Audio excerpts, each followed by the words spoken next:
I'm about to play for you a recorded message that our mother, Assata Shakur, wrote and vocalized to the Pope, who was going to be visiting Cuba. She is defending herself and speaking about what happened when she was accused of murdering a police officer and she was imprisoned.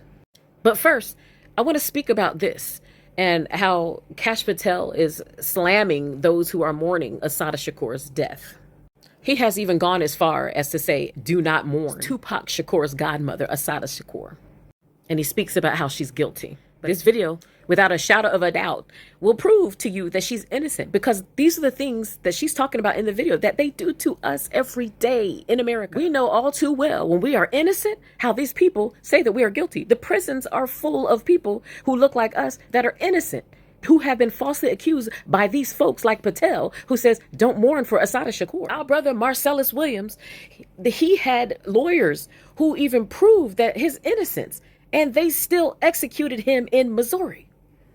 What about our young sister in Orlando who was found hanged, hands tied behind her back? And what did those people say? They ruled it a suicide. Same thing with the string of deaths just recently throughout America. Even truck drivers, college students who have lost their lives to these supremacists. And they say that these people committed suicide. I would sure like to know how you can climb up on a tree, put a rope around your neck with your hands tied behind your back. How do you do that? You have to be a magician to be able to do that. But they've ruled all these deaths a suicide. And even still here recently, there have been so far, I think it's been up to 13 now. But this article was saying on the 22nd of September this year, 2025, that 5 bodies were pulled from the Houston bayous.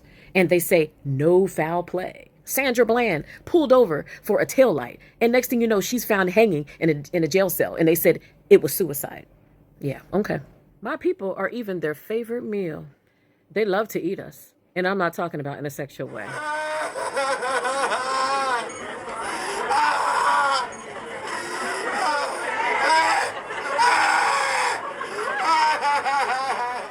That's what this book is about, The Delectable Negro. They talk about all of our people that they ate, how delicious we are because of the seasoning that we eat. They don't have to season us or nothing. We already come seasoned.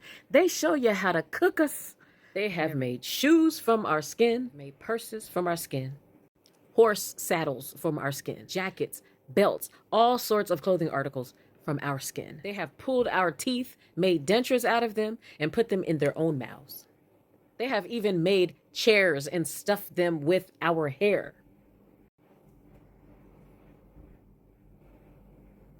And here is a doctor even talking about it. Dr. Nardi Shoes, huh? He obtained the skin from the bodies of Negroes that had been dissected in one of the big medical colleges. They said that the shoes are very comfortable and they're rich in blackness. Yeah, that's our history in America. That's not even half of it. They even feed our children to alligators, hang our pregnant women upside down, cut the babies out of their stomachs, and stomp the babies to death. Yes, that's the history in America. So to this day, these people are still unaliving us, and they are holding themselves not guilty. So I preface this message for those who are unaware of how things work in the United States, so you can clearly see how they treat our people, so you can listen to the words of our mother, Assata Shakur, without prejudice and form your own opinion based upon the things I just showed you about how they treat my people in the United States. My name is Assata Shakur, and I was born and raised in the United States. I spent my early childhood in the racist, segregated South. I later moved to the northern part of the country, where I've realized that black people were equally victimized by racism and oppression. I grew up and became a political activist, participating in student struggles, the anti-war movement, and most of all, in the movement for the liberation of African Americans in the United States. I later joined the Black Panther Party, an organization that was targeted by the COINTELPRO program, a program that was set up by the Federal Bureau of Investigation to eliminate all political opposition to the U.S. government's policies, to destroy the black liberation movement in the United States, to discredit activists, and to eliminate potential leaders. Under the COINTELPRO program, many political activists were harassed, imprisoned, murdered, or otherwise neutralized.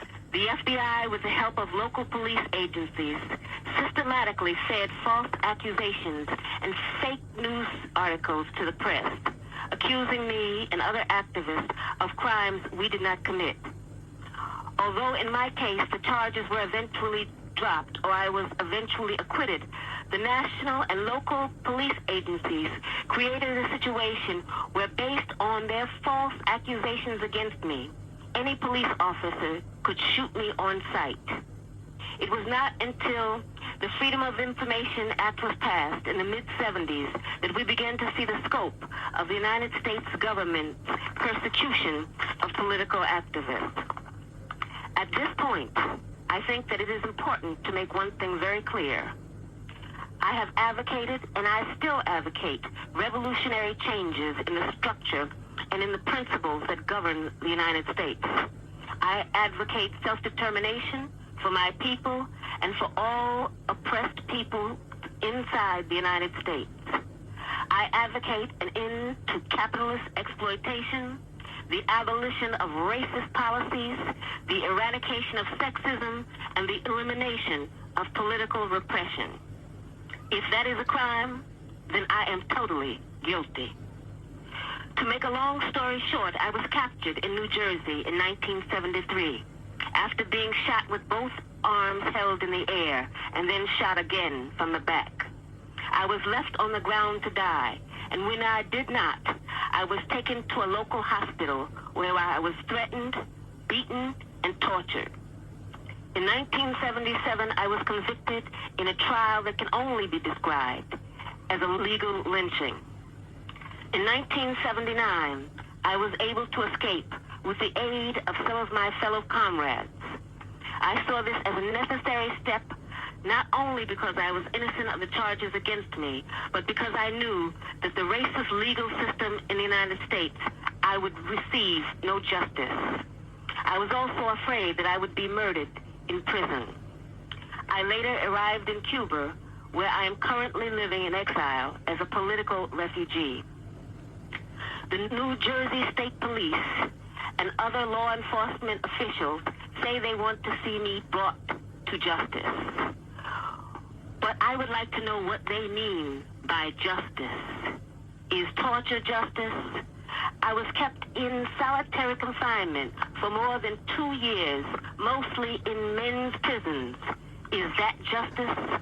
My lawyers were threatened with imprisonment and imprisoned. Is that justice? I was tried by an all-white jury without even the pretext of impartiality and then sentenced to life in prison plus 33 years. Is that justice? Let me emphasize that justice for me is not the issue I am addressing here. It is justice for my people that is at stake.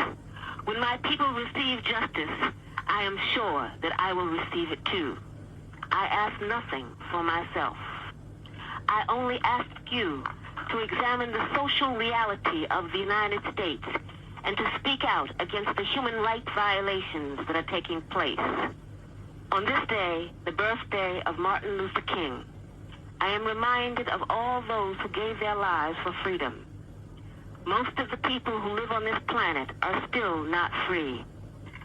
I ask only that you continue to work and pray to end oppression and political repression.